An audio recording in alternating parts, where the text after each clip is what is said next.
sky.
Pain has a face.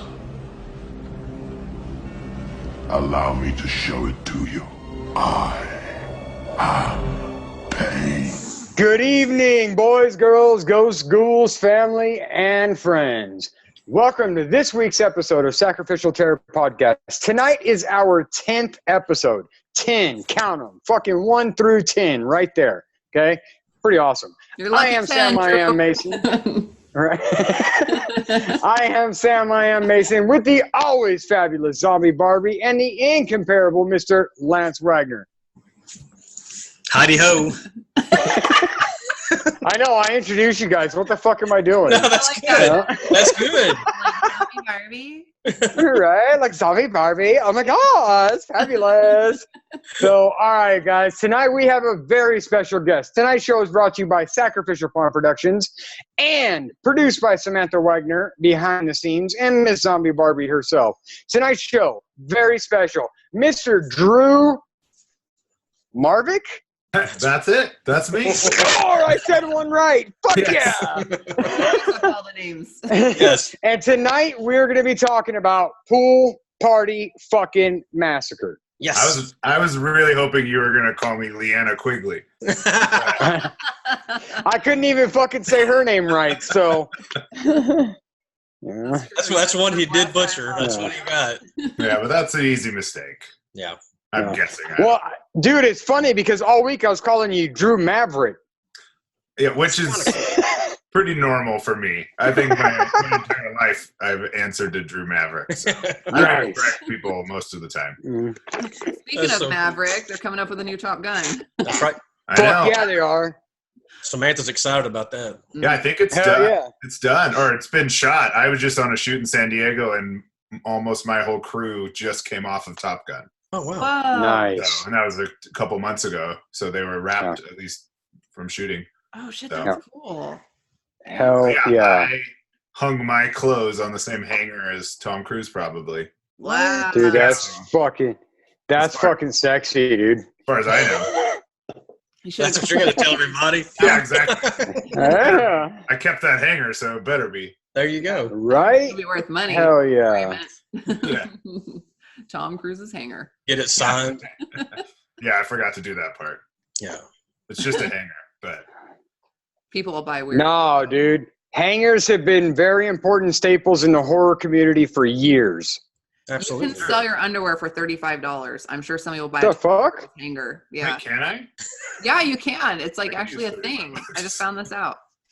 You could sell your underwear for $35. I might sell my underwear for $35. I don't think anyone would buy my underwear. That's great. Shit, that might be worth it. That's, Yeah. I got a joke in there, but I can't say it. So, yes, you can, Lance. Samantha doesn't wear underwear. Nice. He looks at Samantha. Hey, Yeah. so what you can do, Lance, is you can wear her underwear and then sell them. Hard pass. Hard pass. Hard No? pass. Oh, no. Not for $17.50. Yeah, I'd stretch, Right? I'd stretch them out. That'd be terrible. It would be a bad look. Man. We got freaking Drew Marvick on here, man. This is so cool. Yeah, giving small business tips. Yeah. Right? We'll get it funded one way or another, Sam. We'll get Normal Terror funded one way or the other. Hell yeah. Yep. Hey, whatever it fucking takes, brother. That's I'm right. in, man. That's right. Me and Lance will wear underwear for you and sell it.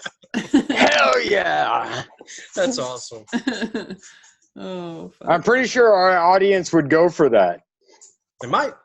Okay. Let's do a poll. We need a poll. Yeah. Right? Lance, you're on the pole patrol. You got it. It's on. It is on. Oh, shit. All right, so I'm kind of feeling left out here because Lance and Drew both have kick-ass fucking backdrops with all kinds of movies and shit, and fucking I have a messy-ass fucking room. I'm dog Like- sitting, so I'm in a house. I Yeah. know, look at it. Nothing Nice in the place. background. Nice place you got. Yeah, it looks like a very nice place. It really is. It's beautiful. And Goes it's on on like forever. so Yeah. much acreage, and it's gorgeous. And there's a lot of fucking bees, Oh. Damn These it. are good, though. These are and good. toads, and rabbits, and probably shit that can kill you. Yep. Nice. But it's nice. All right, so let's jump right in. Pool Party Massacre. Who's got the first question? I got tons of questions. I'm like, I know, Lance. Fucking all right, Lance, get on it, brother. First off- I've got tons of questions. First, Nice. remember we have to make him a believer. So Right? that was really filmed in your house. No, so parts of it were filmed in my house. The Okay. actual hero house, like the Winthorpe's house, is my parents' house. Okay. So no, my house is not that nice. Wow. Whose But- pool was it? My parents. So in the opening scene where Leanna Vamp is killed, that's my backyard. Okay. So that was my pool and my gate. And then like the master bedroom at the end is actually my master bedroom. Okay. We had to spill blood everywhere, and I had to cut a hole in the bed frame so the axe would stick in, and things like that I couldn't do. Didn't you say something to your wife in the credits about thanks for letting me ruin the house or something like Yeah. that? Yeah. Yes. I caught that. 'Cause I caught on that. I completely trashed our bedroom under like Nice. the preface that we would get new floors. Like we had this horrible white carpet that came with the house. Oh, okay. So I said, if you just bear with me for like a month, let me trash it. We'll get wood floors because that's what she wanted. And it Awesome. was like 9 months later, we had carpet covered in dried blood, like gallons and gallons of crusty blood. That's And we- awesome. It was still there to the point where I started thinking about quickly making the sequel before we once again because it was already so trashed. Nice. Now, But Leanne, Hell yeah. you said something about Leanna Vamp in the opening scene, and I was going to ask you, was Leanna Vamp and Cameron Lee Vamp, are they related? Yeah, they're husband and wife. Okay, because he looked much younger from what I remember. He seemed much younger as a pool boy. Yeah. But that's They're husband and wife. Oh, the Yeah, pool. their husband. Yeah, that's her husband, Cameron. He's like very involved behind the scenes and everything that she does. Okay, but okay. he's rarely in front of the camera, but at every appearance Nice. he's there, and so he kind of like runs the business, and she's the face. Can So we ask about, like, before we say, like, spoilers? It doesn't matter to me. I mean, I don't want to ruin it. I don't know who hasn't seen it. I just Yeah. like was Cameron the first kill? Was he considered the first kill? Cameron would have been considered the first kill. Yeah, Okay. even though it's off camera. Right. Okay. Yeah, I was wondering about that. and they were actually the first. I think the first death scenes we shot. No, Okay. actually, we shot the hammer death scene first, which is my wife. Oh, That one was. Oh, that's your wife. Yeah. Yeah, that's my wife. That was awesome. That was Nice. badass. That was a good one. Yeah, You know where that's going with that Right? clip. yeah. Let's say I convinced her to do it, but she's a trooper, and I throw her and everything. But I did that death scene first because I thought it would be the easiest for some reason, and because I had it all mapped out in my head, but it ended up not being like it ended up being by far the hardest and the longest death scene to accomplish. And so she went through like 4 hours of just being encrusted in blood and being suspended by a 2x4 so that her feet could be off the ground. And I Oh, was Yeah. going to ask you how that was done. yeah, and then she had an appliance in her mouth with part of the hammer in it. I mean, for his, I thought the killer was just really, really strong. You know. well, he is. He's super strong. That's awesome. That's great. Oh man. Yeah, those are good deaths. I like Practical effects were amazing. Yeah, thanks. I mean, on paper and in my head, it was always going to be practical effects, but I wanted them to be even better. But we're limited. We shot the whole movie for $6,000, so that's nice. We were pretty. And luckily, a couple of my good friends are special effects artists, so I was able to rope professionals in. I didn't have to, ask my mom to make the blood or anything. Right. We did have professionals on set. Hey, brother, I make some really good blood, man. I don't know if you've seen our trailer, our work, but it sells at $59 a gallon, man. I'll remember that for sure. We'll never have too much blood. And it's That's edible. right. Yes. And it's edible. It's food grade. Yes. Man, mouth blood is a necessity on all of my sets. Awesome. Yes. That's awesome. Tons of mouth blood. Yes. There's an FX team here in town that I work with occasionally, and they have this chant when they're on set and they need mouth blood. They all start chanting mouth blood, and it's like this whole thing, and now it's stuck in my head forever. Nice. Hell yeah. Now I pass it on to you. That's awesome. The mouth blood chant. Mouth blood. And it's something that we will always remember. Yes. We'll have to video us all singing it. I was asking Zombie Barbie earlier, the reason why I wore the shirt tonight, was there a nod to Nightmare on Elm Street? I'm assuming there was nods. With Nancy. But were there there was a Nancy. Yes, like the Nancy is definitely named after Heather Langenkamp's name. And there was like a piano synthesizer type sound. You know what? It made me think straight to Nightmare on Elm Street. And I don't know if that was intentional. I know what you're talking about because at least 2 other people have mentioned it and credited me for putting that in there and how much of a genius I was in that moment to put that cue in. But I had nothing to do with that. I was the composer, and I don't know that if it was even intentional on his part or just in his subconscious. So I can't take credit for that at all. But Nancy was. But Nancy for sure. I tried. The whole thing is an homage to my favorite, 80s horror movie. So nice. I felt like that character needed to be named Nancy for that reason. Nancy. Nice. And Clay was Driller Killer victim, I'm assuming. Yes. Right. Yeah. Yep. That's the character's name. And he's named after a good friend of mine in real life whose name is Clay. Okay. And that character is modeled after my friend Hugh. The way he acted. He's not exactly like that. But he was pretty similar when we were in college. So that did the Judge Ron hold in the bathroom? Yeah, I don't know if he ever did that. Probably. I'm going to assume that he did. But he would. But it was very much like him, and he, like the scene where he rips his shorts off and has his Speedo on and jumps in. Like my friend Clay had this one day. I don't know if he ever did it again, but one day in that very pool, actually, there were some girls over, and he stood up on that same rock and said, "Hey, have you guys ever played the catch your shorts in the air game?" And everyone turned and looked at him and said, "No, what's that?" And he said, "Oh, it's when you take your shorts off." And he ripped his shorts off, but he had nothing on. Oh. Threw his shorts in the air, and then he's like, "You throw your shorts in the air, and then you just jump up and try to catch them." And he jumped off the rock, butt naked, and tried to catch his shorts in the air. And everyone, did he? All the girls screamed, and it was like chaos. Like there was a bunch of girls that started screaming because they took their shorts off and jumped towards them in the water naked. So it was right. Yeah, it was a different time. You can't do that anymore. No. You can't play the catch your shorts in the air game. Damn it.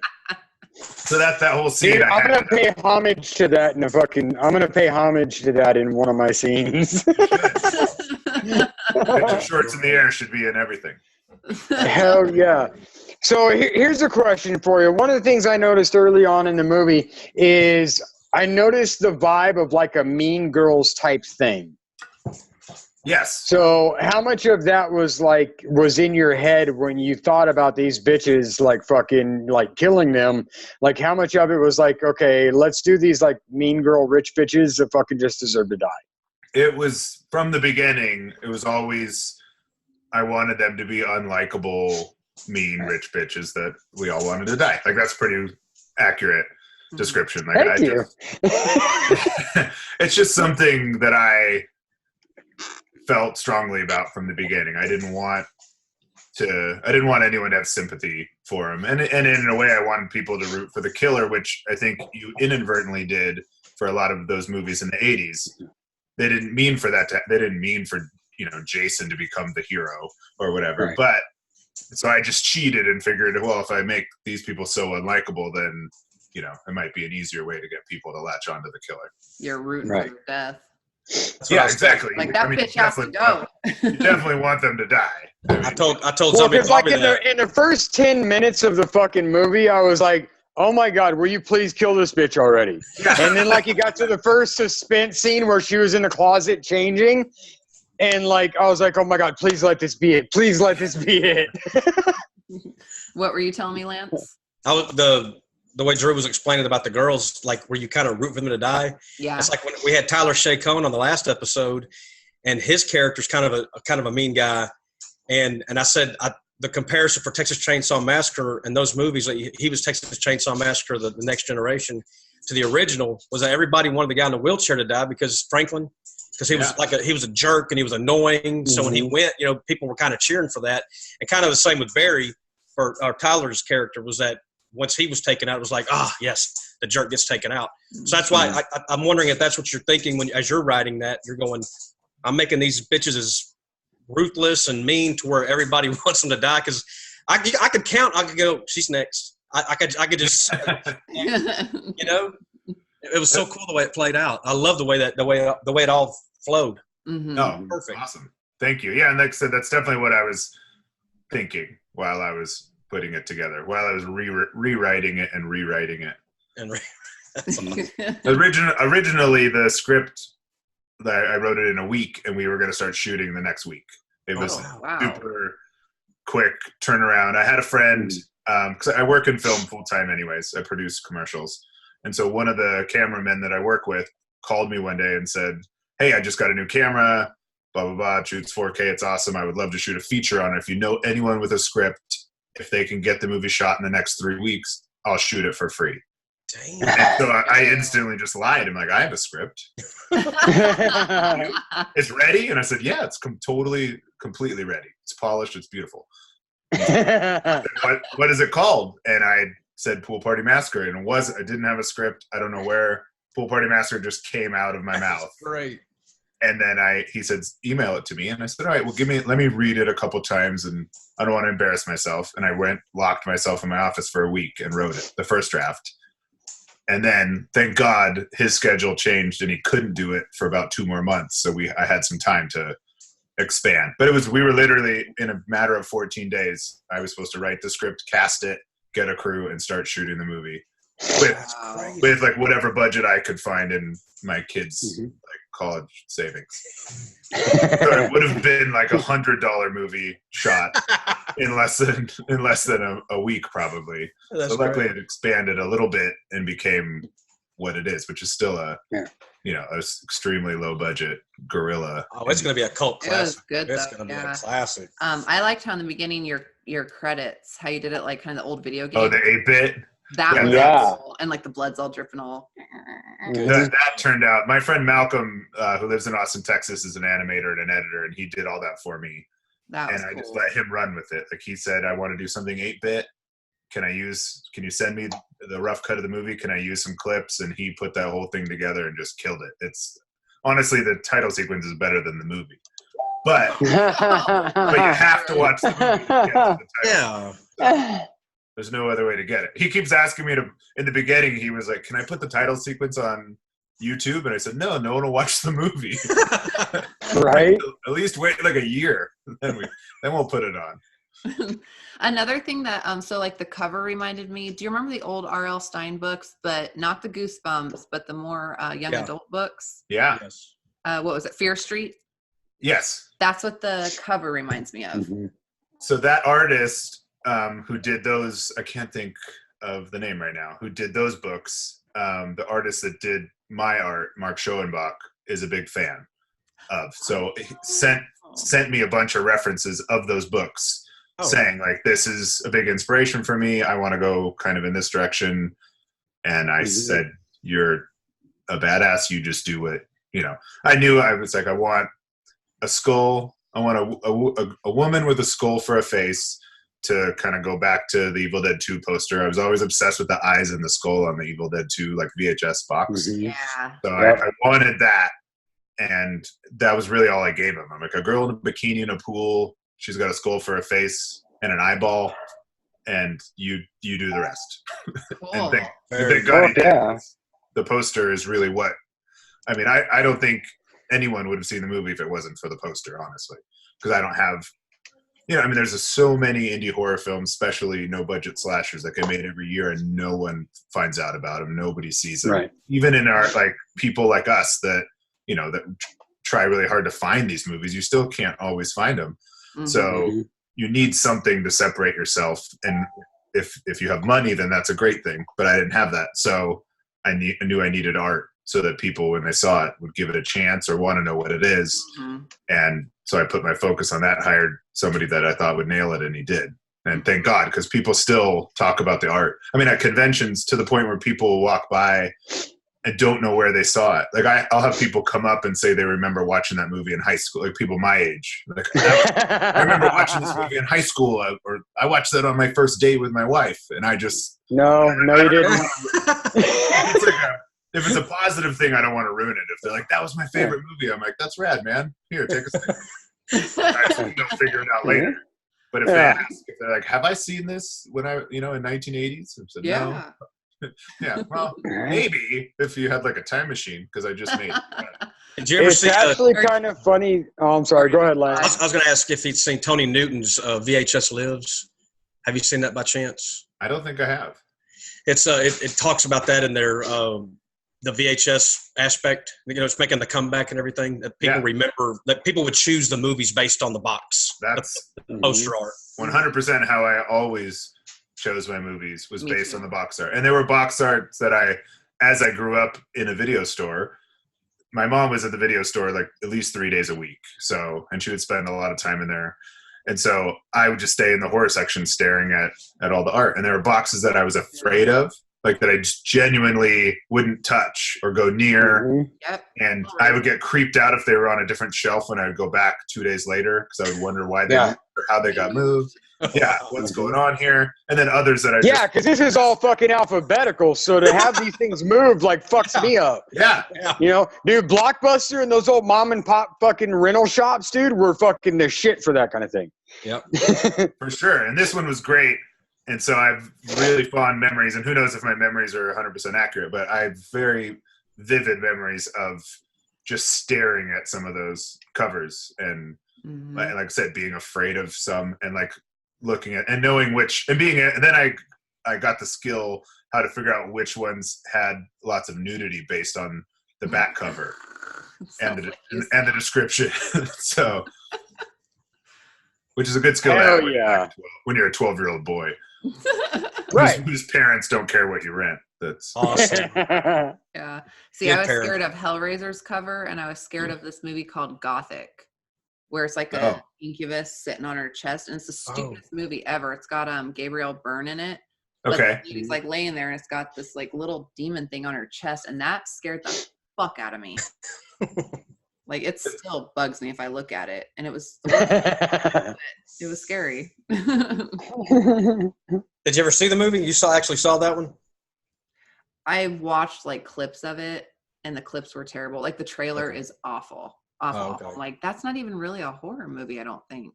Oh. It's more like kind of back in the day, like weird. They're in a castle. It was just, I think it's really stupid, but that cover scared the hell out of me, and I would turn it backwards and then look through the rest of the movies. Yeah. It scared and me. People, the other thing about VHS art back then that I'm fascinated with is, and I think it's gone away now for poster art, is that the image didn't have to have anything to do with the movie. I mean, it was supposed to give you the tone of the movie, but I mean, in Evil Dead 2, there isn't a skull with eyes anywhere in the movie. Exactly. In Sleepaway Camp, nobody's shoe gets stabbed. Right.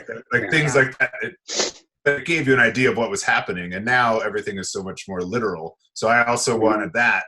I wanted to try to achieve that. I mean, in Pool Party Massacre, spoiler alert, there isn't a woman who doesn't have skin on her face, but is drinking a cocktail by the pool. So, but I loved the idea of having, in my mind, that's I wanted it to become one of those posters or VHS box art, since I have it on VHS, where someone else, like my kid's age, might wonder, man, I bet it's a movie about like all these women that don't have skin on their faces.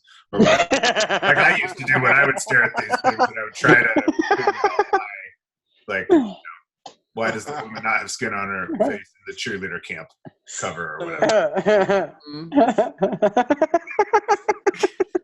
And there's actually a review on YouTube of Pool Party Massacre. I think I have to say it's my favorite review ever, because the person clearly didn't watch the movie at all. And it's like a 10-minute review, and he talks about all the people's faces melting off into the pool for like 2 minutes. He's like, and it's a negative review. He hated the movie, and he hated how the effects were horrible when all their faces melted off into the pool. It didn't even look like real faces melting. And then it goes on to talk about how the whole pool filled with blood and overflowed into the streets. What the? And no one should ever watch it. Who do you think you are, George Lucas or something? Yeah. No, What an idiot. I wish I could have filled a pool full of blood and have it overflow into the street. I know. Dude, we can work on that, bro. That's right. I got an idea for that. I would love to do that. I mean, I was afraid to even put blood in the pool at all. I did a test before we shot the Leanna Vamp death, and I poured too much blood in the pool, and my pool was brown for like 8 hours as I was trying to filter it out. And I was getting worried that I was going to, and then it did. By the next day, it was fine. But I was like, oh, great. I just ruined Well, no, but that's why we use somebody else's pool. Well, yeah, you need to find out which one of your neighbors are out of town or something. Yeah.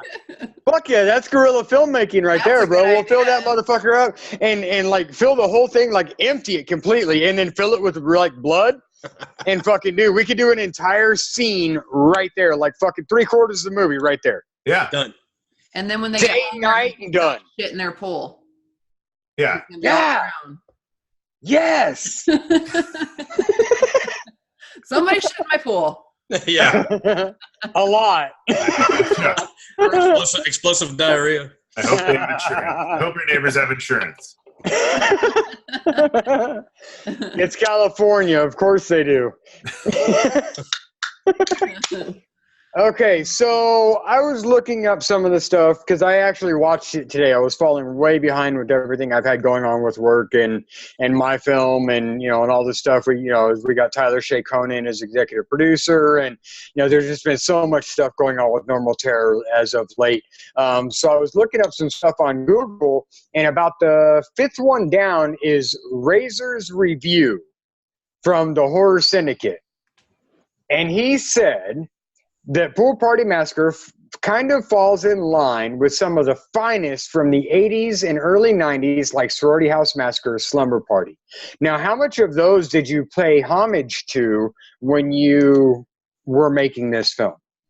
I mean, Slumber definitely. Party Massacre, yeah, for sure. Yeah, like Slumber Party Massacre for sure. Like even to the font and the title and stuff, and the drill. Like that was a necessity. Like I had to have a ridiculously long drill bit that no like suburban dad would really have in his garage ever for any reason.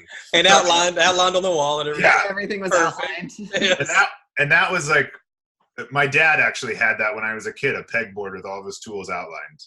Yes. It reminded me of that. And so I needed to have that. But then there was also, I think it's an Evil Dead 2 in the tool shed. Their tools are outlined. And then there's someone else has pointed out other movies in interviews and be like, oh, that's clearly an homage to, and they mentioned a movie and said, oh, I didn't even know that actually. But yes, it is. No, because it's really an homage to my dad. And then it helped that it was a bonus that I remembered it was from Evil Dead as well. But yeah, he always had them. And that's how he'd know if I, was like building a half pipe in the backyard and I lost his hammer. He would just see it when he walked through the garage and yell. And I'd start digging through the bushes looking for the hammer. So I loved that idea.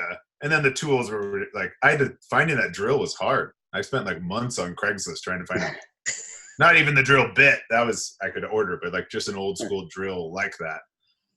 And then of course it had to have a cord, so I had to have a shot of it being plugged in, just because I thought that was funny. Did y'all destroy that wall? Was that really? Did it really go through the wall? It was a stunt wall. I put a stunt wall up over a doorway. So yeah, my parents, even when they saw the movie the first time, thought that I drilled a hole through their wall, and called me. And we're like, well, whoever you got to patch the hole in the wall did a really good job, because we've been looking for an hour for the hole. I said, oh well, it's not. Dude, that's funny. I didn't. Because you were talking about your dad and how they had the pegboard with all the tools outlined and all that shit. My dad was the exact same way, except he wouldn't yell at me. He would find the tool. He would go looking for the tool laying out wherever I left it, and he would throw it at me no matter where I was at.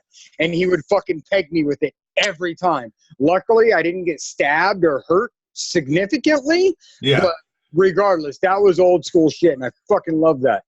So, real quick question. Right? Yeah, man. At this point with my dad, I could fucking dodge bullets like Neo. Right? So, did you know that your film is actually banned in the UK? I did. So it's actually only banned in like one store in the UK, which is the UK's Walmart. Okay. I think it's called Asda is the name of the store. But yeah, my UK distributor was very upset about that. So he called me to tell me. It was like maybe 2 days after it came out there on DVD. Someone had reported it, and I guess it was easier to pull it off the shelf than to deal with an angry mom. So they just pulled him off the shelf of every Asda store. So, and then I loved that idea. He called to apologize to me, the distributor, and asked how I wanted to handle it. And I said, I want to make like a big poster that says banned in the UK. And so, I'm excited. I'm excited that I'm banned in the UK, because I was never going to see a penny of like revenue from those sales anyways. So might as well just get banned and get some cool publicity. Hell yeah. Oh yeah. And people still talk about it because of that. Yep. Yeah, that's in my mind. It made me. I mean, being here when things were banned, it made me want to see them and track them down as a kid. So hopefully that worked, and people in the UK could then go to the other chain store, whatever that would the Target of the UK, and still grab it. So hopefully that worked in my favor. I still haven't seen a penny no matter what. But I'm not expecting that. I just want people to watch the movie. Hell yeah. Oh yeah. I liked it. What I really liked, what I thought was funny, was your little family picture. That's my brother and girl. Yeah. That was so funny. Which is a real picture that's hanging in there. I mean, that's great. I had to Photoshop Blair's parents over my actual parents' faces, reprint it and cut it and fit it. But when we finished shooting, I just peeled that out to reveal the identical photo, but with my parents in it. That freaking movie magic. That is so cool. Yeah. That is so cool. I will say, though, one thing that annoyed me a little bit was that the mother of the bitchy daughter looked younger than the bitchy daughter. Yeah, she isn't younger. The actress that played the daughter, I think, was only 21, and Karina Harney, who played the mom, is older than me. But in theory, she would be my mom as well. Which was kind of fun. She's a great actress, and I've worked with her a bunch of stuff, and will continue to work with her. But she's only like 6 years older than me, I think. So she had a hard time. She would like, wait, I'm playing your mom. I'm like, yeah. Don't worry about it. I know you look younger than me, but it's fine. It's a movie. Just go with it. So. Yeah. And when the dad's all, okay, well, threesomes are okay. Yeah, right? Fucking great writing in that. Oh, thanks. It's all from personal experience. And that was John Molinaro was the dad? He played the dad. Yes! He was in one of my favorite movies, Party Bus to Hell. Oh, yeah. It's Bus Party to Hell. I always get those confused. Well, they had to change. It was Party Bus to Hell for 2 years, and then as soon as it got released, they changed it so it could be higher in the alphabet. Oh, got you. Okay. Yeah, so I love that movie. Is that Brandon Slagle? No, Devaney's in it, though. I believe Devaney's in it. She is. I think she's in a scene. She got added late. Those guys that produce that are Vegas people as well. So The Mahals. Yeah. So a lot of their cast and crew are people. There's even people from Pool Party that are in it, and definitely on the crew. Right, and then Nice. I saw them promoting it at some point. There was a guy. Man, hang on. I'm gonna make sure I say this right. Really? Every time, brother. Every time. Ben Stauber. Yes. Ben Stauber. I inboxed him today on Facebook, and he was like, "I'm dying to work with." He was excited you were going to be on the show because I'm dying to work with Drew again. Yeah, he's awesome. He just moved out of town, and so I've worked with him on we've cast him in commercials and stuff, but he hasn't been in a big project of mine yet. He was in Bus Party to Hell. That's what I made that connection earlier. So that's why. I'm going to have Drew on. He's like so excited. We did a movie called Axmas 2. Right. John Ward? That's John Ward. Yeah, Right. which is a short. Okay. I don't know what he's doing. Supposedly there was going to be 3 or 4 that edited together to a feature, but I don't know. He called and said, "Is there any way I could get you to play a Killer Santa?" And I said, "Yes, of course." Hell yeah. Just ask me to play a Killer Santa. That's all you have to do. And you were in Meat Hook Massacre 4 with John as well. I was in Meat Hook Massacre 4 with John as well. It was a much smaller role after doing overnights for 3 weeks for Axmas 2 when he called a week later and said, "Do you want to do Meat Hook Massacre?" I said, "I'll give you one day." That's the prophet. The prophet. Yeah, so I play the Crazy Ralph character essentially. I just warn the young travelers of impending doom. Which is an homage. Definitely, for sure. That's all that one he just called and said, "You play the Crazy Ralph character." That's it. That's all I know. And I said, "Let me guess, I'm homeless?" And he said, "Yeah, probably." And I said, "That's I haven't even seen the movie yet, so I don't know. It was on Dustin released it was a live thing or something, and I watched it.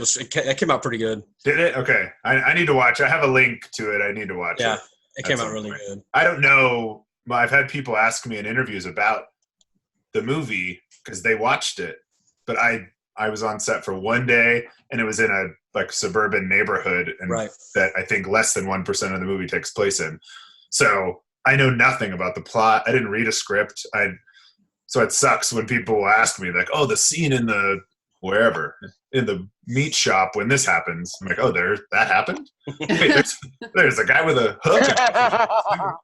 Oh, Bubba. Yeah, Bubba. Exactly. They'll ask me questions about Bubba, and I'm like, "I don't even know who played Bubba. I'm so sorry. I know nothing about Bubba." He's awesome. He's awesome too.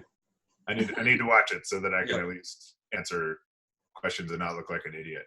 Nah. It needs to get released on DVD. I think it's still waiting on release for DVD because I want to own them. I want all the Meat Hook Massacre movies. Yeah, I want to have them all. Who does it? You can put them right there. That's right. Behind your head. Right? I've got the first one signed by Dustin. Oh, nice. Yeah. That's right. Nice. Yeah. Sure do. I'm thinking he'll put out a box set. Dustin Cool. is a good self-promoter and knows how to get things out there, so I'm pretty sure there'll be a box set. You see what he started filming the other day? Attack of the Killer Tomatoes. Oh, did he start? I saw him post about that. It's hard to keep up with him. He's filming something every day. He's making a different movie every day. Sam and him don't sleep. I'm convinced they don't sleep. Yeah. There's no way they sleep. Dude, I've got too much shit going on to fucking sleep, dude. I can get enough sleep after we get the movie done, get the movie out, and start doing premieres and shit, before I get on the next project.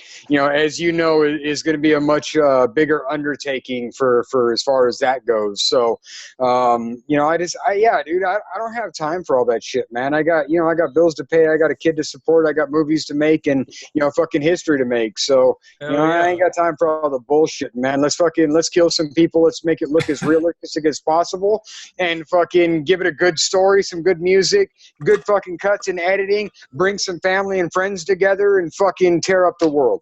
Yeah. That's awesome. Oh, yeah. That's all you need to do. Just like Drew. But there is a bed right behind you, just in case you get tired. Yeah. You know what, dude? It looks like this because I don't ever actually use the thing. Because he doesn't sleep. Yeah. He just stands. I'm fucking sitting right here, dude. I've got an indentation where my ass goes from sitting here working on my computer. Yeah. When they say memory foam, it doesn't actually go back to the memory it started with. It goes to the last memory it had. Yeah. It just remembers where you're going to be. Oh shit! The movie was started in winter. The movie was started in wintertime. I saw that on IMDb. Oh yeah, and that was cool because you cannot tell at all. Well, we could tell. I bet y'all could. Making it for sure. More so the talent, but yeah, we were trying to get started in August, and then just with casting and some other issues, got delayed. So we actually started on Black Friday, like the day after Thanksgiving of 2015. So it was already cooling down, but then we shot, actually, we didn't shoot the last like minute of footage until June of 2016. So it went from nice around Thanksgiving to freezing cold, and then to back, the last thing we shot, it was 111 degrees. So there's pretty dramatic temperature change for a movie that takes place in one day. I mean, literally the movie takes place in like 6 hours of it's actually close to real time. So it's probably 2 hours of a day. And then the temperature changes at one point. There was a day where we got delayed because it was snowing. That's crazy. And then, so the girls were freezing. We would have to have heaters just out of frame, and blankets. And then when we were ready to shoot, we'd have to rip all the blankets off of them and roll, and then toss the blankets back in, crank the heaters back on. So yeah, it was kind of funny. I got to ask Drew one question real quick before I forget, and then Zombie Barbie has something to segue off my question. Okay, so to you, was this the first ever on screen weed eater in a shower kill? Oh, I think so. I mean, okay. I don't think there's another one that I know of. I've brainstormed. I couldn't think of anything. And then she had something that she wanted to ask about that scene. Was that a tampon floating in the bathtub? I think yes. There is a tampon in there. Yeah. Nice. Among a bunch of other things. I was like meat's all in there and then a tampon. Like a bunch of strawberries. Oh man. That was like an impromptu, that shot of the bathtub was done on a different day. I just felt like I needed the drain. So I had to pour, that's my now 8-year-old daughter's bathroom, but that whole scene was shot in.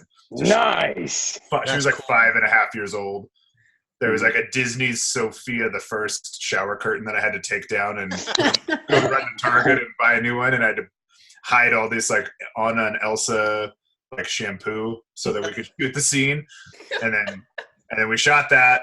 And then a week later, I was like, hey, I got to take your shower curtain down again because we have to fill your bathtub full of blood and strawberries and tampons and whatever I can find that looks like guts. There were some like fingers from a different shoot that I had just done, like in between those two. I was like, oh, sweet, fingers. So I threw those in there. There's an ear, I think. I mean, I had a whole bunch of just random body parts from a different shoot. That's awesome. That made no sense. I don't know. I mean, maybe I'd cut your ear off perfectly. I don't know. But yeah, so I just started throwing stuff in there. Rihanna was dying. She inboxed all of us, made sure. Yeah. Like, was that a tampon? Of course. Like, I think it was. Hell yeah. It was that was right out. And originally it was going to be hedge clippers, like the ones that look like a sawtooth shark. Right. And it was supposed to cut sideways across. You can't see my hand. Sideways across the shower curtain. Mm-hmm. And then it would cut her perfectly in half and she would fall. And that was the way it was written in the script. But by the time we were getting to there, I had no money to get an entire full body cast and do all of that. So I changed to Weed Whacker, and then it worked. And it worked great. Or it didn't work. Some people think it's stupid, but she's all, I need to shave. Yeah. A Weed Whacker. Like, there you go. We fixed her landing strip. Yeah. That's right. Right? Hell yeah. Oh shit, that was funny. I would love to know if there was another weed whacker I death in the shower. I don't know. I was if there- thinking. I don't even know. There's got to be another weed whacker death. There's a whole.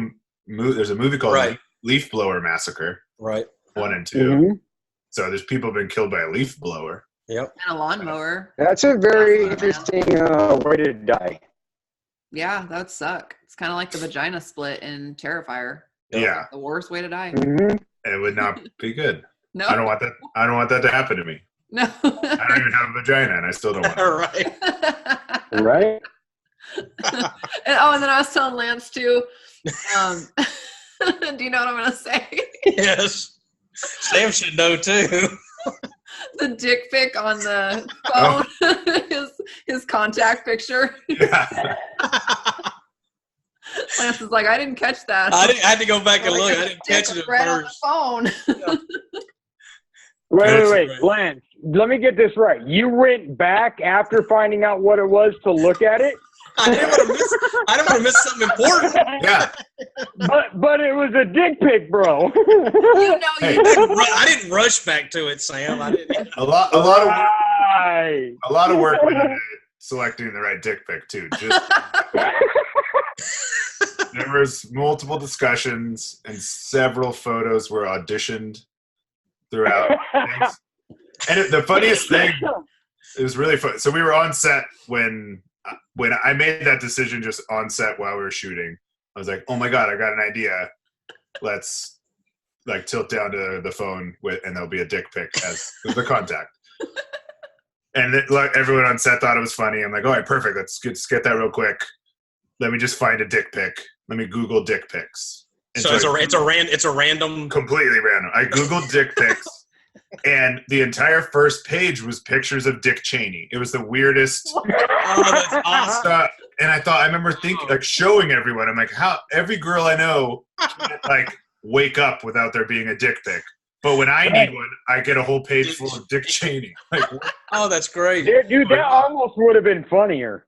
yeah, it could have been. That would've been funny. But then I had to be more specific and put like big dick pic. Things like that. And then I had to find one where you couldn't see the person's face or Just really a make hand. out. He's Yeah, all like holding it. Yeah. Now, I'm assuming the way women talk about it on Facebook and social media, that it wouldn't be that difficult to, like, you know, have a trifle of fucking, you know, stacks to go through here. So, I mean, I'm sure it wasn't really that difficult to find a good dick pic, right? Well, no. Once I learned what to Google, and if I would have thought of it, if I would have known before, like literally on set while we were ready to move to a whole nother camera setup, one of my wife's good friends actually has a folder on her phone that she calls her Dick Garden, and it's dick pic that anyone has ever sent her. Wow.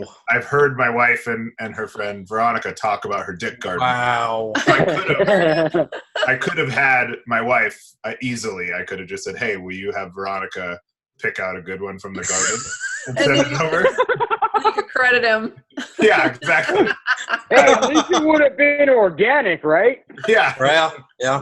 but unfortunately, I needed it ASAP, so I had to just pick some rando dude. And then the character, her boyfriend, who you never see, I named him Drew, because since my wife was playing that role and it was supposed to be her dumb boyfriend, I just thought it was funny to name it Drew. And then later came up with the idea of the dick pic. So now, in hindsight, I get people that are like, "Is that your dick? Is that why No, we didn't think that at all. do you wish that was your dick, or is that why you named the character that because it's a big dick?" And I'm like, "No, it had nothing to do with it. It's definitely not my dick." Sure. Like, I wish it was. Like, that would actually be way better if I could say that. Lance, is that why you ran back to that scene? That way I could say I saw Drew's dick, yes. That's why I ran back. Just in case. Just in case. Not mine. Whoever's that is, they're doing better than me. Right? Good times. Good Oh, times. shit. At Right work. on. At work one time, I'm on Facebook, and all of a sudden, fucking my computer just filled with porn, just like pop up, pop up, pop up. I was freaking the fuck out. I was like, oh my god. And so all the girls were sitting there, and all of a sudden that shit just started popping up, and I was like, and I'm like freaking out, trying to turn all my shit off, and they all look and they're laughing. I'm like, fuck you guys, our boss is gonna walk out in a minute. So I'm like trying to turn the computer off and shit. I'm like, what'd you guys look up? It was bad. That's funny. Oh my gosh, I freaked. Like where you get all sweaty and your hands are clammy. Oh, yeah. You can't get that off quick enough. God, I don't even know what happened. It was horrible. Dude, that was what I was like as a fucking teenage boy in the 90s. When we first got the internet and porn first became a thing on the internet, it was trying to get that off the computer before my parents opened the fucking door because it was locked and they didn't know why it was locked, but they had that little fucking screwdriver key thing. Yeah. The moment you heard the screwdriver key thing, dude, fucking shut that bitch off. Gotta have a plan. That's right. It took me a few times to figure it out. I was banned from the computer for a while. Oh, no. I got to ask Drew real quick, Sam. What was your actual favorite kill in the movie? Like, I'm assuming the hammer one? To make or to watch? Maybe, I guess to make. And then the one to watch. I mean, the hammer kill I always say is my favorite. That's for awesome. A couple of reasons. I just think it turned out pretty cool, and it was my wife. I always wanted to kill her with a hammer, so that was cool. Spoiler alert! Yeah, and it was the first. It was the first kill that we shot, and it was a big day. Just outside of the frame, like my parents were there, my kids were there. There were a lot of people on set that day, so it was a fun. It ended in a good way as the first kill that we shot. It was really fun. I mean, the only person that probably wasn't having fun was my wife. Right. She was having fun. But so that one was probably the most fun to make. That, and then the Clay's death in the bathroom was fun because everything. Nick Byer, who plays Clay, is hilarious. So that was fun, and that was a day where there was only 3 people on set. It was just me, my DP Brian, and Nick. And that was it, because we were locked in this tiny bathroom and he didn't need anyone else there. So I don't think we would have sound like we just did the sound, Brian and I. Just added in the slapping. Yeah, exactly. And then and just kind of let him improv. Like I told him a few beats that he had to hit, no pun intended. But but it was like, look, you need to hit this line and it needs to go here. But just until I tell you, just keep improving. And I let him go for ridiculous just to fuck with him. Yeah. I think there was like an 8-minute clip, probably somewhere, like 8 minutes of footage of just him pretending to beat off and trying to think of funny things to say to the picture. Him and Mark Justice just didn't look like younger guys, though. No, not at all.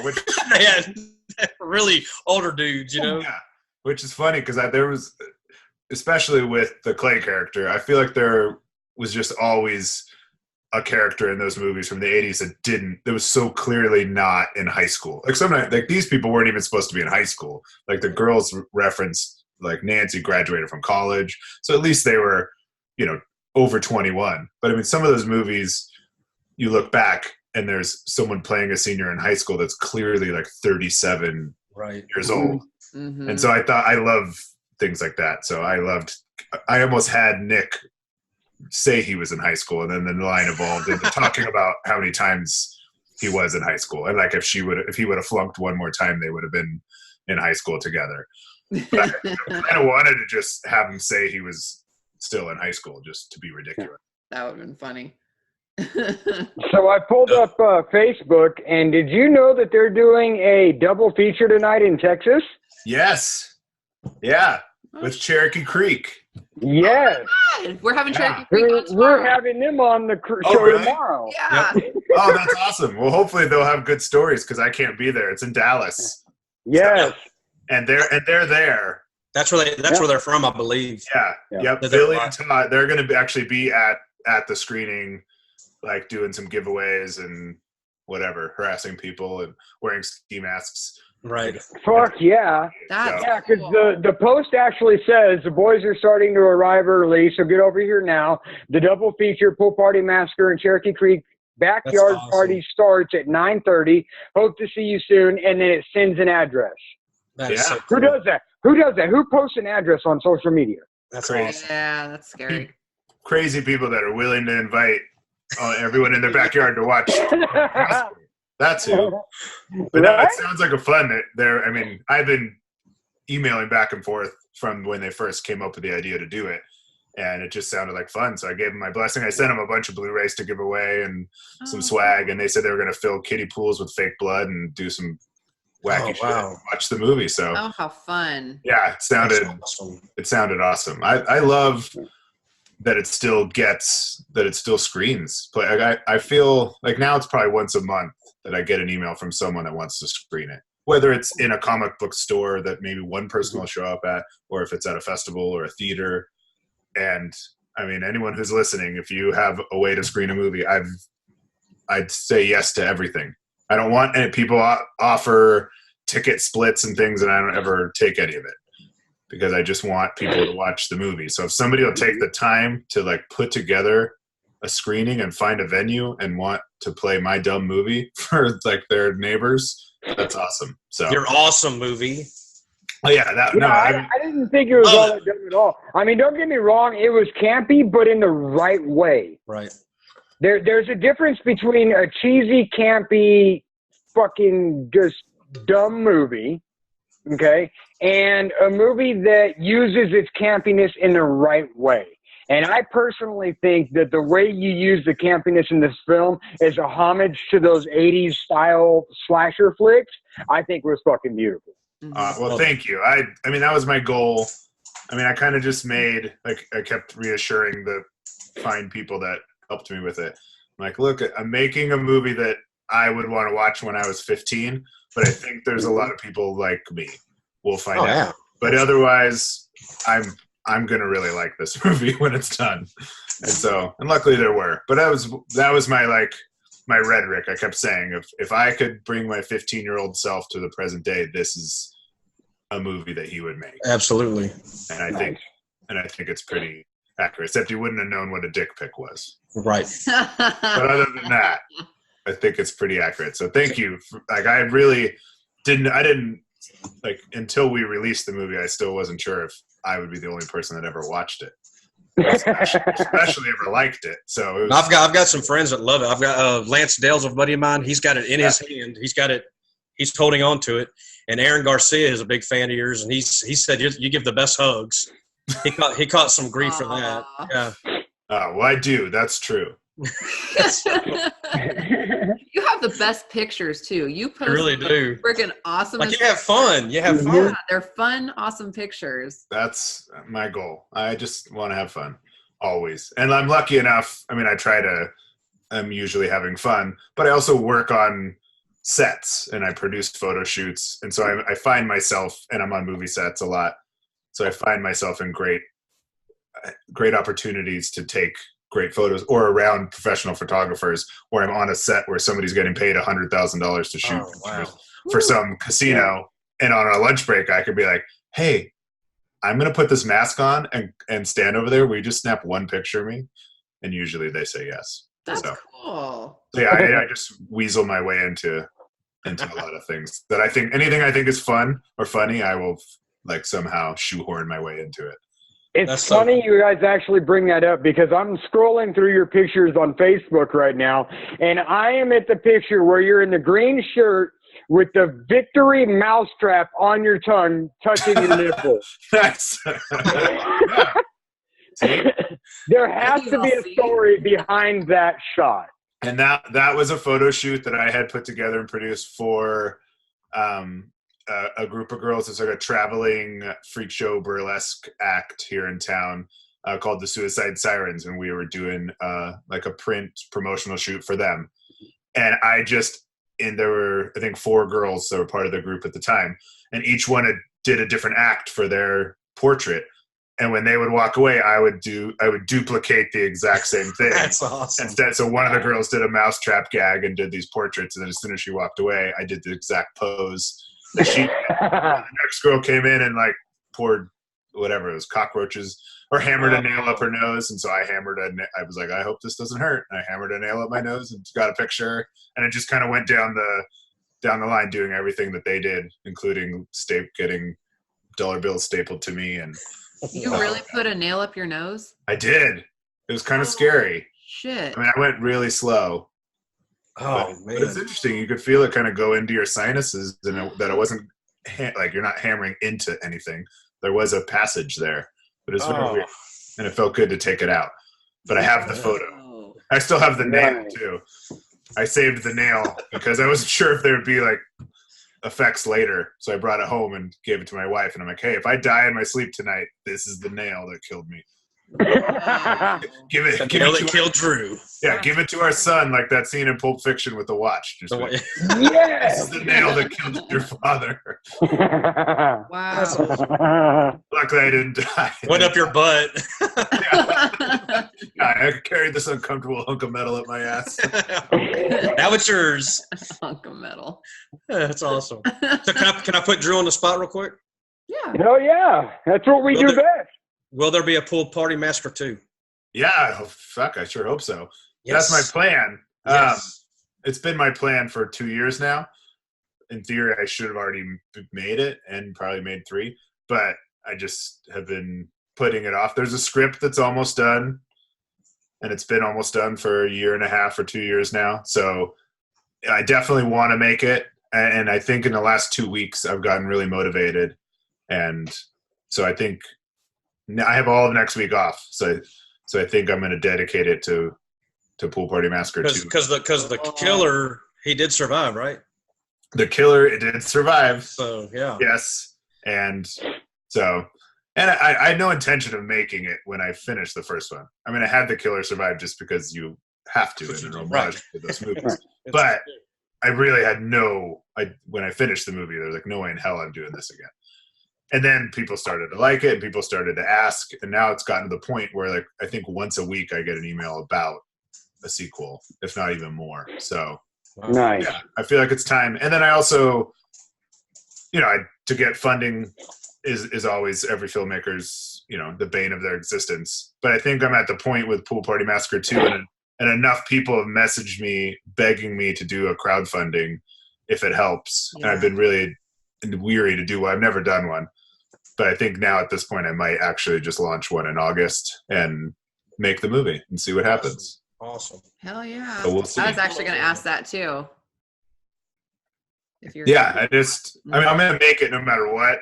I'll find a way. But I think, I don't know. I've been really anti-crowdfunding. I support way too many of them, but I've been anti for myself. I've just never really wanted to do one I'm not good at asking for money, but I'm also, I don't know, it's probably like a deep-seated fear of failure or whatever. I'm sure there's something psychological. But now I'm at the point where I'm like, you know what? Fuck it. Let's just do one. Have fun. It's like pre-ordering. How much? What would you think the budget would be for a second one?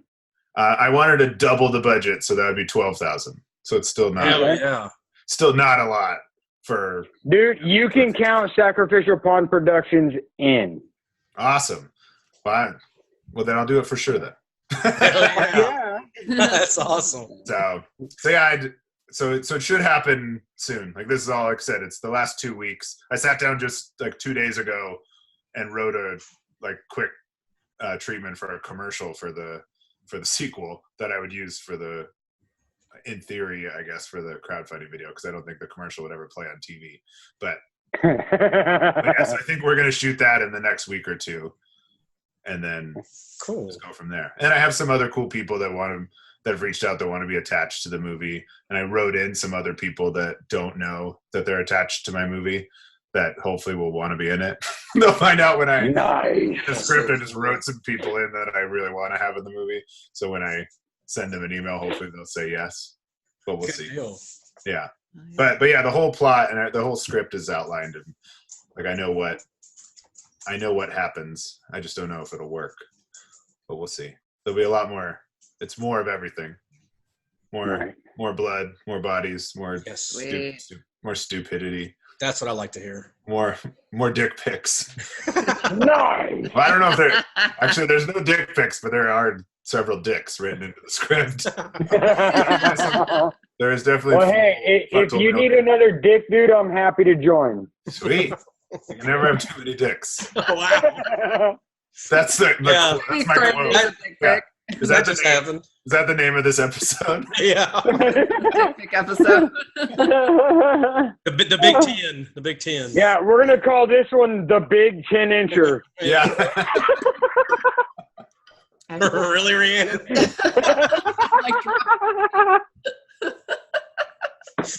Oh, that's awesome. Oh, shit. Oh, my God. That's awesome. I mean, we could call it footlong, but I don't think that would play the same way. Yeah. Might sound like a Subway ad. Right. We got to get Drew back on episode 12, I guess. Yeah. Right? Yeah. Somebody has to have a Subway sandwich. Yeah. We can call it a dozen dicks. Yeah. I You gotta check thought this thought my donkey show thing was bad talking about that. I think it might be a porn now, Drew. I think you're actually. Yeah. I think it's a porn. Hey, well, there's a lot of people that are unclear if the first one was a porn, especially with the opening, like the porn music and. Right. Dude, I love that fucking part, dude.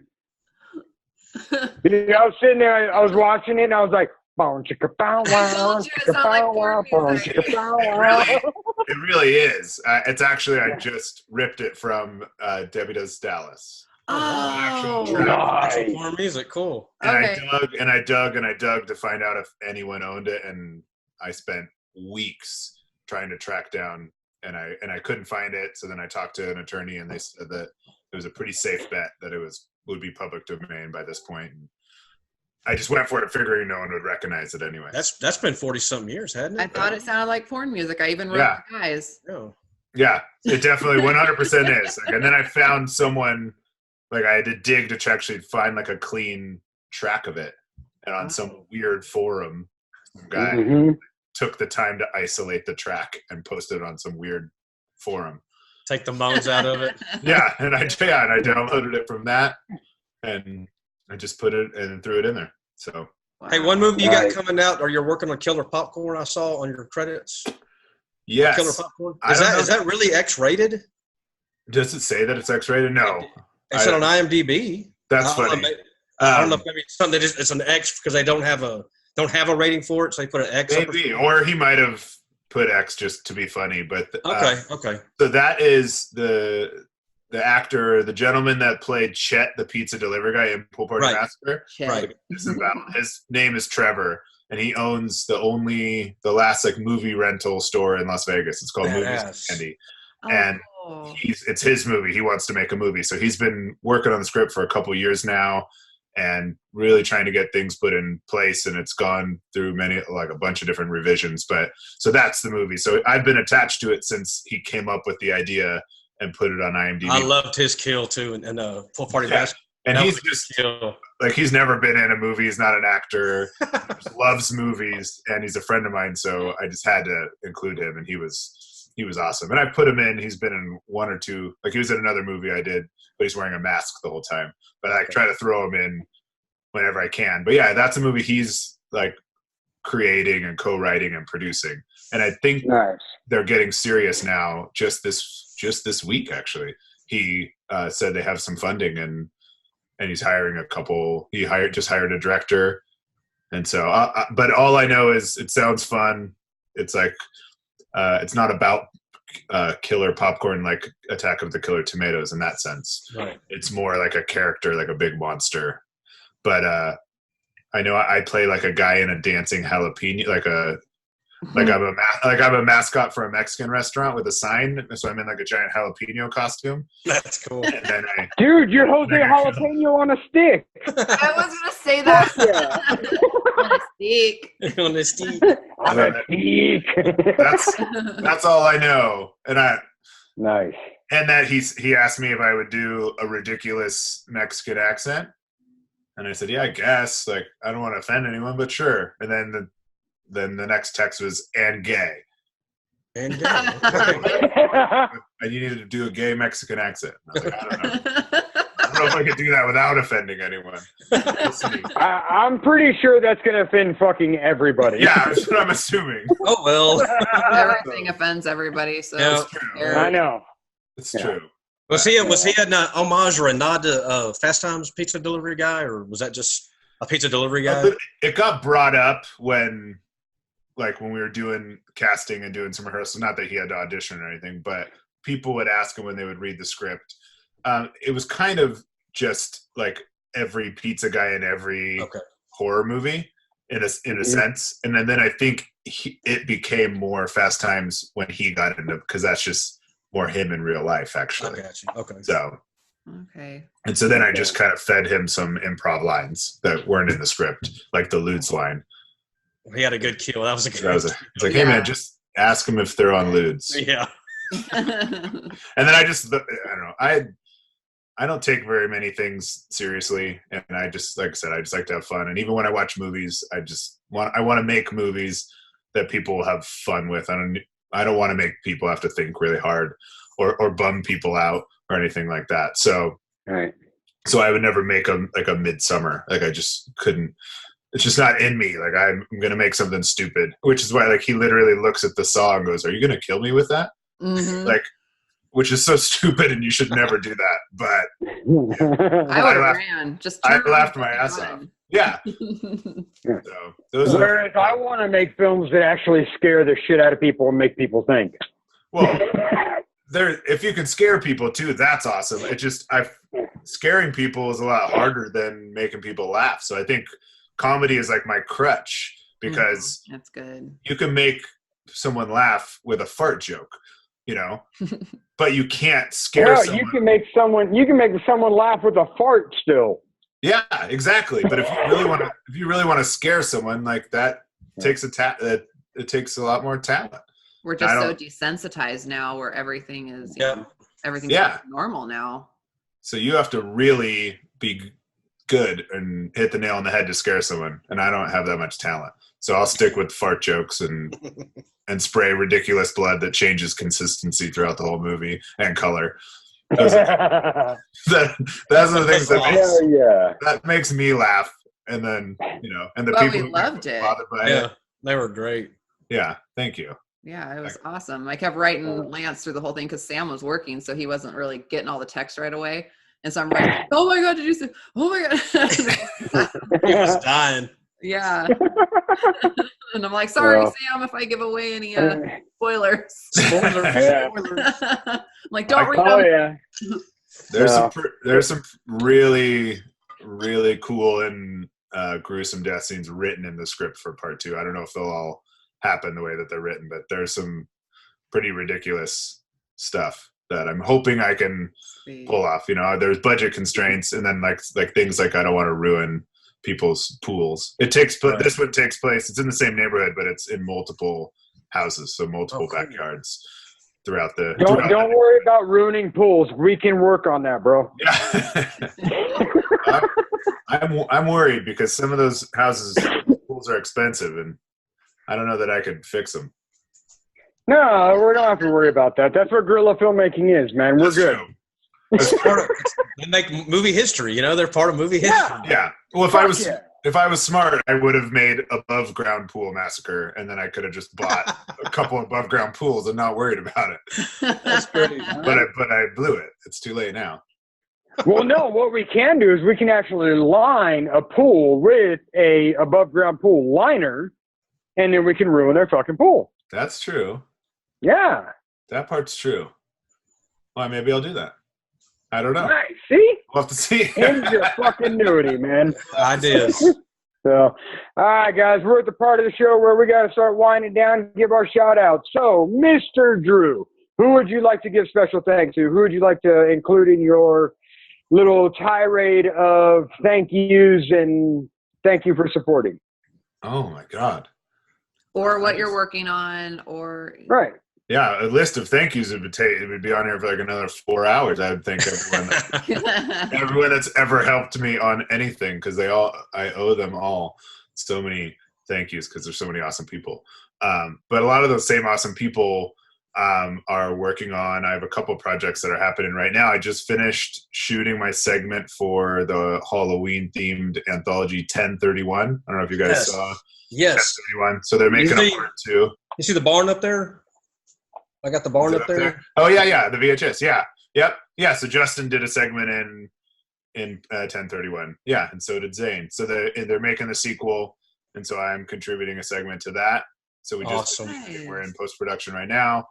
There's a Christmas horror anthology that I'm producing and also directing a segment for that I should have out by this Christmas. If I don't, I'm a total failure. So we'll see. We'll see about that. But, Which one is that? Which one is that called? I haven't even announced it yet. Oh, okay. At all. But if you guys want to announce it, you can. It's called The 12 Deaths of Christmas. Shit, yeah, that's awesome. Nice. Yeah. But you guys heard it here first. Yeah, I haven't. First, yeah. I don't think I've even said the name to anyone that isn't involved. But it's essentially there's 12 filmmakers, and each filmmaker was assigned a day from like the 12 days of Christmas. So like whether you got a partridge in a pear tree or 5 golden rings, yeah, whatever. So every filmmaker got a day, and then you wrote a horror short that somehow ties into that day in any way, whether it's a pizza place is called A Partridge in a Pear Tree, or you literally have like a partridge in a pear tree that flies down and kills someone. They can do it in any way they want, but they had to incorporate their day and in their short, and it's like a grandpa telling his granddaughter a story on Christmas Eve about the 12 deaths of Christmas, and it cuts into each short. So fantastic. That's pretty cool. Oh yeah. Yeah. So 10 of them are done. 10 of them are done. So I just need to shoot mine, and there's one other filmmaker that needs to shoot theirs, and then I need to put them all together and get it out there. So it should be fun. They're all Vegas filmmakers. So it's 12 local Vegas people. So I was able to be on set for almost all of them, and like kind of hide in the background, even like little secret cameos in a couple. So it was fun. So John Ward's involved with that one too? No, John Ward's not actually. Oh wow. He was super busy, so I didn't reach out to him because it was supposed to be out last Christmas. Some of them were shot over a year ago. Okay. And then a couple people, there were no way they were going to deliver on time for last Christmas, so I extended the deadline, and now here we are approaching the deadline again, and there's still 2 that aren't shot. So I'm a little worried, but fantastic. I think we'll get it out. But yeah, it's it was just a little weird project that I put together, and it's turned out to be pretty cool. So sounds cool. I'm excited. I'm really excited about that. Oh yeah, that's awesome. Those are probably the 2 things I'm spending the most time on. nice. Cool. Fantastic. Oh yeah. All right, Lance, what do you got, brother? I just want to tell my buddy I work with, Cliff Davidson, thanks for watching them. He watched some of the movie with me, and he enjoyed it. He's promised he's going to watch Pool Party Massacre, so that's a guy I work with. Nice. I got to tell my guys that I talk to all the time, Lance Dale, Thad, Timothy, David, Martin, Damon Williams, if I forget anybody else. Anyway, those guys are awesome. They keep me motivated, keep me going. And I'm looking forward to anything you do in the future, Drew. This is an absolute honor to get to talk to you. And I appreciate it. And I love my family, my little horror family here with Rhiannon and Sam, and my wife off screen, who's mad at me right now because the computer died. Because that's her fault, so anyway. So yeah, but that's about it for me. I'm good. Miss Zombie Barbie, who you got, baby girl? I want to thank you for coming on, Drew. We've been super excited for this, so I'm very excited. Awesome. Tyler J. Cohn for coming on last week. He was super awesome, and there's some cool shit in the works coming up that I'm pretty excited about that too.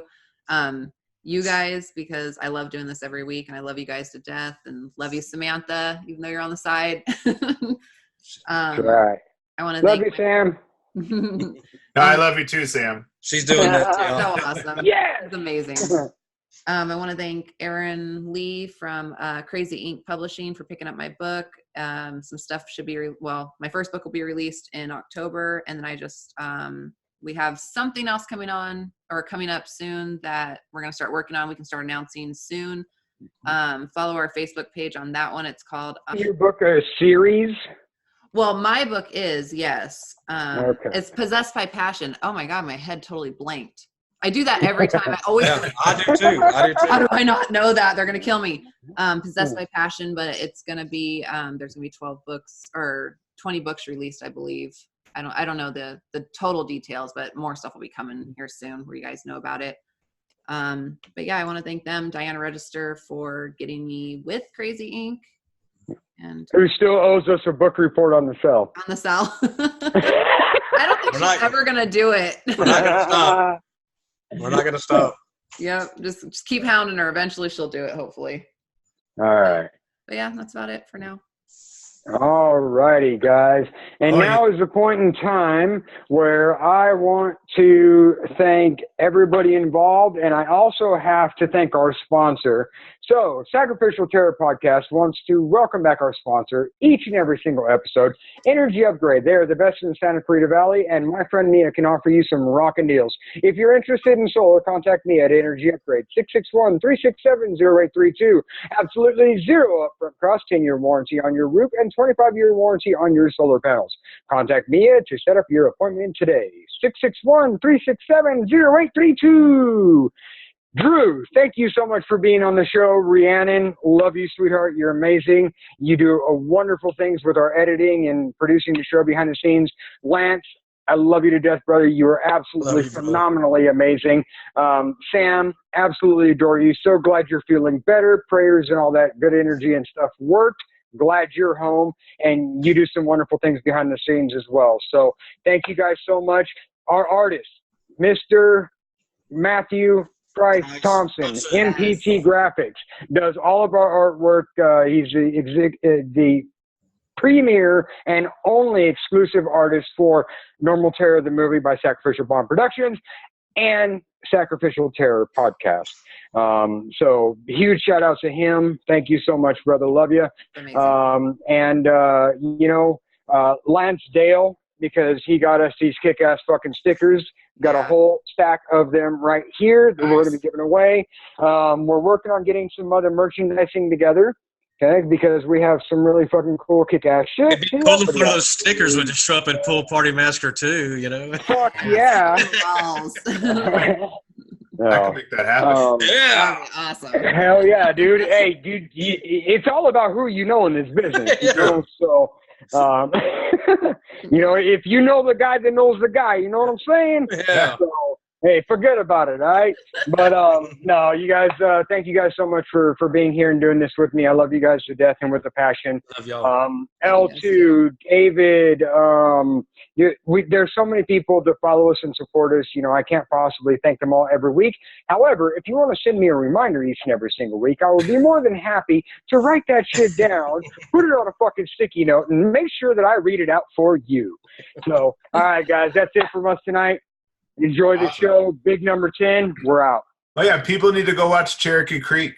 Yes. Yeah. Yes, they're on tomorrow. Yeah. We have fucking Billy Blair and who else? Todd Jenkins. And Todd Jenkins on the fucking show tomorrow. That's right. Hell yeah. What a coincidence. Y'all keep your ears peeled. That's weird. That is a weird coincidence. Yeah. Go watch Cherokee Creek. Dicks are funny. Yeah, that's right.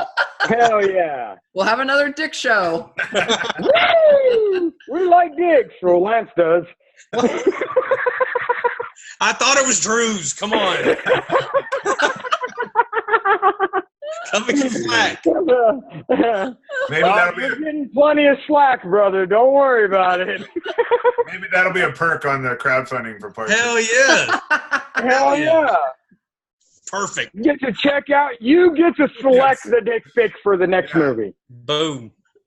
I love it. Lance, you're a shoo-in, brother. I don't you gotta clear that with the wife. Yeah. Yeah, he's getting all nervous. He's like, oh shit. Oh, the computer's dying again. I hope I don't get a bunch of dick pics in my mail now. People are gonna start submitting, Drew. You'll have your own dick garden. Right? Yep. Hell yeah. Sorry, Drew. All right, guys. Have a good one. We're out. All right. Thanks, guys.